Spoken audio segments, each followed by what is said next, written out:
I wanted to be a high school biology teacher. That's where I saw my career. And I took this course in microbiology, and we started talking about bacteria and the bacterial revolution in the late 1800s. And then someone said the two magic words, public health. I said, what? Public health? Who are they? What do they do? I had an elective, Introduction to Public Health, Tuesday night, 7 to 10. I was there, and that was it. There was no more biology teacher. That was out the window, and I was just enthralled, not only with learning about what public health does, but specifically about this thing called epidemiology. Hi, Dr. Brown. How are you? Good afternoon. I'm well. How are you doing? I am doing very well. Welcome to the podcast. I'm really excited to have you here and to have this conversation. Well, thank you for the invitation. It's my pleasure.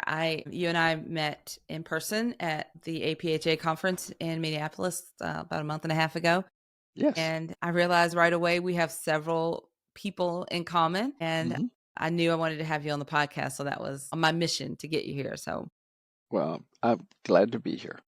let's start with you just telling everyone a little bit about yourself and what you do. Okay. Well, I am a professor in the Institute of Public Health here at Florida A&M University. The Institute of Public Health was approved by the Florida legislature in 1995. It was funded in 1997, and I came in October of 1997, and I've been here ever since. Wow. You know, I need to make a trip. The time that we're recording this, I have not been to your campus, but I know so many people who complete their degree there in public health and non-public health folks. And I feel like I need to put that on my plan, on my list of places to visit. I need to make a trip down there. So, We'd love to host you. okay, we're going to make that happen then. Okay. Awesome. All right. Well, let's start with I'm going to ask you some of the questions I love to ask folks on this podcast, and it's just a way to get to know your journey, who you are, and how you got to this point and what you're doing now. So my first question, and so one of my favorites also. When did you first learn about public health or first become interested in public health as a career? Wow. Okay. I think my first images of what public health might be or might do was as a result of spending about 9 months in Vietnam during the war and looking out over the countryside, looking at what occurred in some of the villages and trash being put out in next to the road and asking the question, who's responsible for this? Is there a board of health? Is there a health department? Those were unanswered questions. When I returned and then came out of the service and I took a course in microbiology. And up until that point in time, I wanted to be a high school biology teacher. That's where I saw my career. And I took this course in microbiology, and we started talking about bacteria and the bacterial revolution in the late 1800s. And then someone said that the two magic words, public health. I said, what? Public health? Who are they? What do they do? I had an elective, Introduction to Public Health, Tuesday night, 7 to 10. I was there, and that was it. There was no more biology teacher. That was out the window, and I was just enthralled, not only with learning about what public health does, but specifically about this thing called epidemiology. My gosh, that was it. I wanted to get a master's degree. I wanted to be an epidemiologist. That was the beginning of the journey. I can relate to that. I have a microbiology background. I started out in healthcare, worked in microbiology labs. I did, testing, diagnostic testing, infectious disease. And then I discovered public health very late. It wasn't until I Hmm. was, looking at grad school and options and someone mentioned public health and I started exploring and it's kind of similar to what you described. It was like, for me, this was like, oh, this is what I really wanted all along. I just didn't know that it was a thing. And Yes. you know, so that was like a big aha moment. Hmm. Nice. So then I'm assuming, did you just decide to go, you got your advanced degree, and then did you expect to work as an epidemiologist, or did you work as an I epidemiologist? I was hoping to get an advanced degree. I had a brief stint in private industry working in quality control for a chemical company. I applied to graduate school in the hometown because I was like anchored right there, and I didn't get in. And I thought, well, that's understandable. They wanted more than I thought I had. And they sent me a letter saying, oh, Mr. Brown, thank you very much, but, we're unable to accommodate your application at this time. Little did I know, I was applying for the spring semester when they didn't accept anyone in the spring semester. And in July, I got a phone call. And this is sometimes how people's careers and their life paths change. I got a phone call. And the woman said, hi, is this Mr. Brown? I said, yes. She said, well, this is so and so, and I'm the department chair in epidemiology. Are you still interested? Reading between the lines, are you still interested? Get your happy hips over here and resubmit your application, which I did. And about 3 weeks later, I got a congratulatory letter. And that was the beginning of the path through the advanced degree. That's that's interesting. And so did you just when you completed that, you just went into teaching at that point? During my time in the master's program, I took a leave of absence. I had an opportunity to do something that was one of those sentinel events and experiences in pretty much everybody's career.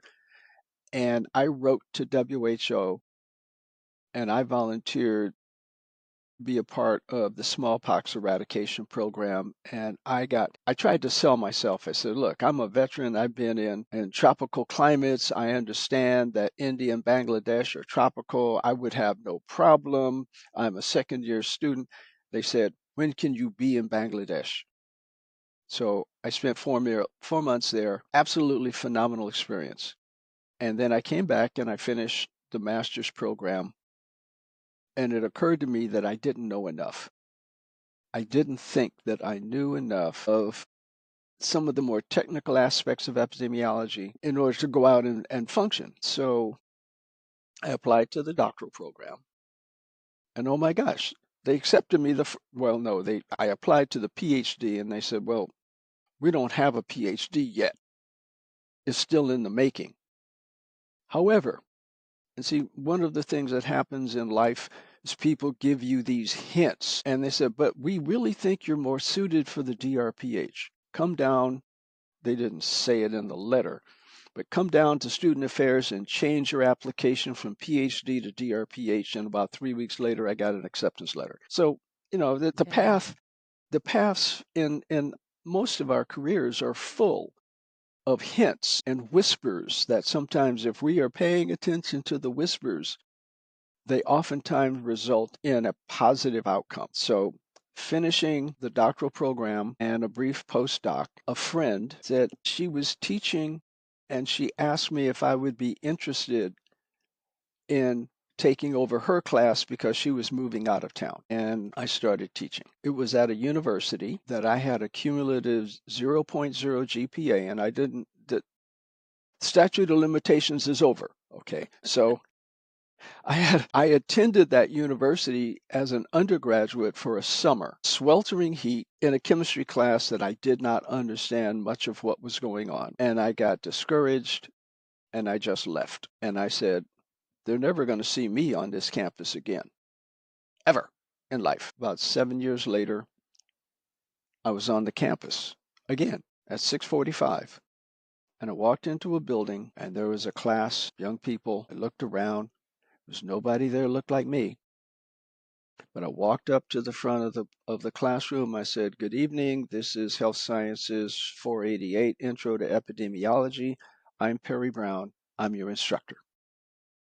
That was my return to the campus. It wasn't one of those valiant returns, but it was actually quite humbling Right. to come back Wow. and to see on these kids' faces, for the most part, there weren't there were only two African American instructors at the university. and I knew one. And so that was the beginning of the academic teaching, Yeah. and I loved it. Yeah. Wow. I bet you never imagined that moment, right? I never did. I never thought about becoming an instructor. I knew that I enjoyed the teaching aspect. I enjoyed tutoring in the graduate program. I tutored my other classmates in epi and in biostat. Yeah. So, what did you love most about teaching in those early years? I love my perception of students having aha moments when we went through complex or a complicated or an involved concept like age adjustment. So those of you listeners out there who are thinking about, oh my God, there he goes again. But to see someone light up and say, I get it now. Hmm. Those are the kind of moments that make teaching so enjoyable and rewarding, is Yeah. bringing someone from the darkness to the light, so to speak. So, when did you first get to FAMU? I came to FAMU. I was at a medical school for about 11 years, and I was soft money, What's soft meaning money? soft money meaning my salary was grant funded. Oh, okay.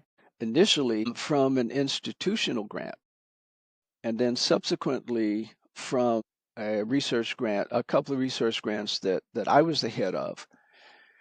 And being soft money in some ways is like chasing looking for the low-hanging fruit, and sometimes the motivation for the grant application changes from the love of the science and wanting to answer the question to, if I get funded, can I pay the mortgage? Mm, Sometimes people who are soft money, so to speak, who have a research agenda that carries them through their whole career. And at other times, I mean, at one time I was on 5 different research accounts, two of which were mine, and two of which were the other three were colleagues for which I was one of the investigators. So, we pieced together things. After 11 years, it's like in sports where a ball player strikes out multiple times before they get a hit. hmm. And at the time, in 97, public health program here at FAMU had been approved, and they had a budget for faculty. I got a call from a colleague who said, you want to come to Tallahassee? I said, hold on a second. I put the phone on hold, and I went and looked on the map. Oh, okay. And I said, so what's in Tallahassee? And he told me, new public health program, orientation towards teaching, do research as you wish, brand new orientation and emphasis is on teaching. And I said, okay. My first conversation with my director lasted 90 minutes. We talked about everything, and it was absolutely delightful. Sometimes you get a hint about what your circumstances are going to be based on conversations that you have. She's in the office next door to me. I've been with her for 27 plus years. That's awesome. I can't say that there's ever been a bad day. Wow. That is amazing. I've been blessed. Yeah. Wow. Well, we were chatting about this before the recording. And even when I first met you, we have some of the people that I know that know you.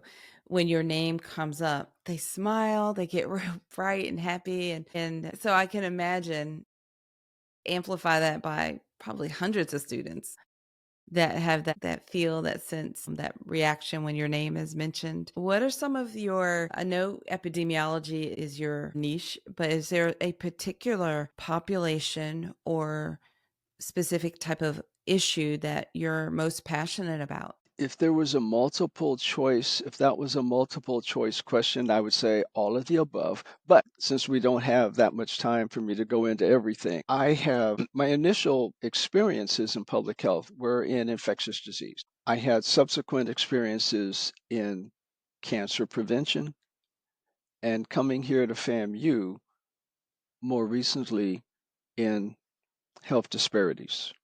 And I would think those three probably occupy 80% of my passion. Understanding why things exist the way they do, disparities.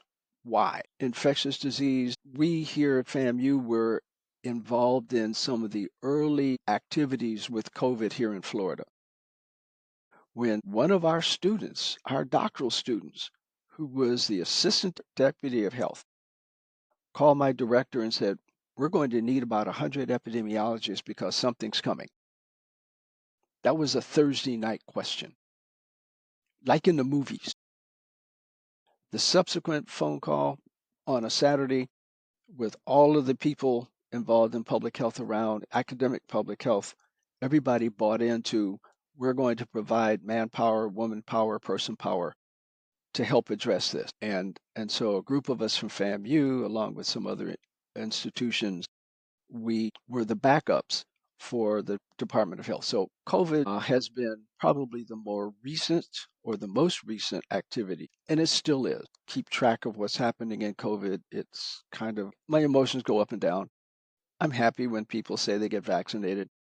Concerned when people say they don't want to get vaccinated. But infectious disease now, which is something that used to be a a relatively minor concern because public health and epidemiology has kind of focused on the chronic stuff. And now we're refocusing back to more of a balance with Mhm. infectious conditions. And yes, we know, and it's predictable that there's something else coming, just a Yeah. matter of when. Right. How do you bring that into the classroom with preparing your students for, the work? In the infectious disease course, we do a couple of things. One of the modules in that course is mathematical modeling probability of successful transmission. And it's really kind of a bivariate kind of a model, a binomial model, I should say, in which we calculate escape probabilities and transmission probabilities under certain circumstances. How many contacts there were, how infectious is the infectious person? Are they 50% infectious or are they 100% infectious? What is the relative population density? And so, in going through these things, one of the things that students I would hope come away with is number one, transmission is not very easy. But what we see in things like a pandemic, there are just so many people who are infective to others that even if you model it, you could come away with some prognostications that may not hit the mark. And the other thing that I hope the students come away with is all models are wrong. That's a hard statement. All models are wrong and all predictions are wrong. If you predict there'll be two cases and there are three, you were wrong. Right. But that's one. Two, for students to understand that infectious disease is partly what people do and how they do what they do, but also the circumstances that they find themselves in, more often circumstances that they can't control. And a lot of this is captured in social determinants of health. However way you model social determinants, whether it's the 5 component model or the 7 component model or the 12 component model, the majority of the components of those models are out of the sphere of control of the individual. And therefore, as public health people, addressing those other areas that the individual can't control oftentimes is a matter of forging relationships that can result in addressing some of the issues that people may not be able to control individually. Yeah. So it's not to indoctrinate, it is to get students to look at maybe the broader picture and ask the question, why? And when you get a response, you get an answer to why, it always leaves another question. And the other question is, well, why? And so you keep going down this path of why. Eventually, you come to a point where interventions and other kinds of collaborative efforts can come together and address those components in social determinants of health. Because as we know about interventions. And I think it was somebody like Albert Einstein that said every complicated problem has a simple solution, which is always wrong. And complicated problems require issues. I'm enjoying our conversation and listening to what you're sharing, and I'm picking out a lot for myself. I like the piece where you talk about the core or the connection, or pointed to the importance of relationships, and that's something that I speak to all the time. I think asking a question of why, even being able to ask the question why amongst ourselves as epidemiologists or the public health practitioners, but also within the communities and the that are at question, all kind of goes back to relationship. There needs to be that relationship to be able to, have that level of conversation as you're exploring through, would you say?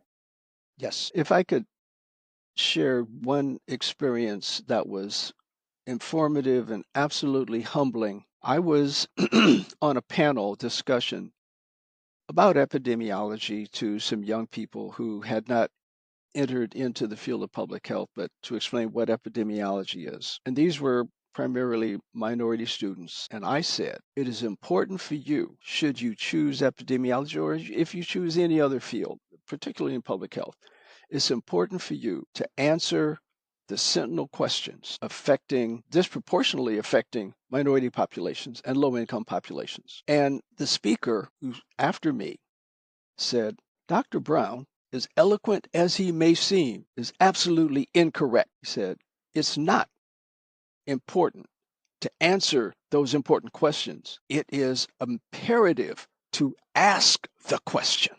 And as you ask the question, you frame the direction that anyone else has to go in order to answer it. Hmm. And I thought, and I raised my hand and I said, he is absolutely correct. It had escaped me. So we do answer some of the important questions. However, those questions are often posed by people who may not know that they are in some ways directing the pathway to the answer, which sometimes won't get us to the answer that we need to have. But in answering the question, particularly as, let's say, as people of color or people whose background is from low income, framing the question is when you ask it in such a way that whoever answers the question must go down the path of the framer. And I thought about that. I said, yes, it had escaped me. That's really good. That's really good. That's so important for all of our work, especially in these communities. And, my consulting work, we focus on BIPOC communities and organizations that serve BIPOC communities. And the very last thing we want to do is go in and answer the questions that we're asking. But it's important that we frame the question so that it sets up for a really good conversation with the community, right? Yes, The community is involved in the discussion. We're just not asking and answering. So that framing of the question invites the community into the conversation. yes. And this is in large measure the concept of community-based participatory research, where the community asks the questions. We That's don't right. ask the questions. Community asks the questions. And in doing so, they frame the direction that university eggheads move to provide the answers. That's all right. But what's important is to provide the answers and Yeah. provide it in a manner that is digestible. Yeah. Thought provoking conversation, Dr. Brown. Well, thank you. I am really enjoying this. And I think I'm going to ask one more question as we wrap up. Okay. And I'm sure this is not going to be difficult for you at all. I'm sure you bring this up often, but our podcast audience is a mixture of students, young, early career, mid career, senior career professionals, and even some entrepreneurs, folks that are working at various government levels and so forth. So, as we begin to kind of think about, the various touch points, and you've already dropped such wisdom throughout the conversation, but is there any bit of advice that you would share for our listeners as it pertains to putting into some action items, some steps, applying epidemiology or connecting with communities, just some bit of advice that you could share with our listeners? There is a saying that I've heard over and over again, and that is plan your work and work your plan. So, planning one's work is identifying where one wants to be and identifying what one wants to do in the future. And the caveat to that is not being so rigidly invested in that plan that one cannot accommodate small diversion while still maintaining the compass that takes you forward. And I would say to young people, entrepreneurs, people who are in entry level positions within organizations, the entry level positions in organizations, if you look in front of those entry level positions, there are a myriad of other positions. I've seen it in public health practice. A person comes in, they do well. There's another opportunity that is a next level up, a next level up, and the next level up. And people more oftentimes they move laterally and then they continue up in that plan of their work. And then they move back and they continue going forward. So I would say think about where you want to be and what you want to be doing. Assess what it takes in order to get there, but don't be afraid of the bumps that may come along. Don't be afraid of taking that step out to the side, but continuing to go along that path. Yeah. That's great advice. That's what I would say to anyone coming Yeah. into the field. That's right. That's a great reminder because that's valid regardless of if you're new or you're just transitioning mid-career. You know, you need to just have that plan but not be afraid of the bumps that comes along with it. Don't be afraid of the bumps. Well, thank you. You're Oh, go welcome. ahead. I was going to say, you can edit this part out. My early academic career was full of bumps. I was I was the smartest kid in chemistry the two times that I had to repeat it. Whenever I would show up in class the first day, everybody would be happy because I brought down the curve. My 5 out of 100 on the chemistry test meant that other kids' 15 could be an A. Enough of those experiences resulted in a letter from the registrar's office that I received in June of 1967 that said, Dear Mr. Brown, we appreciate your coming to Cal State Los Angeles. However, as we are looking at your grade point average and your experiences, et cetera, we cannot recommend at this time you're moving forward to upper division, and consequently, we wish you well in your further economic educational pursuits, but it won't be here. Wow. And I got the letter. I knew it was coming. And I put it on the dining room table. I went to work. I had a night job, which is Mm. probably why I was getting those kind of grades. And I came home and my father was sitting at the dining room table. He usually went to bed early. And I came in. I said, Hi. He said, Hello. I said, You see the letter? He said, Yeah, what are you going to do? I said, I'm going to community college, get my grades up. He said, Great. He got up, he went to bed. He never asked me about anything again. Hmm. To which that is a story that I have employed a few occasions with the students sitting in my office teared up because they got a C in a graduate course. Don't worry about the bumps. Take a step to the side, go around the bump, which usually means repeat the course. Right.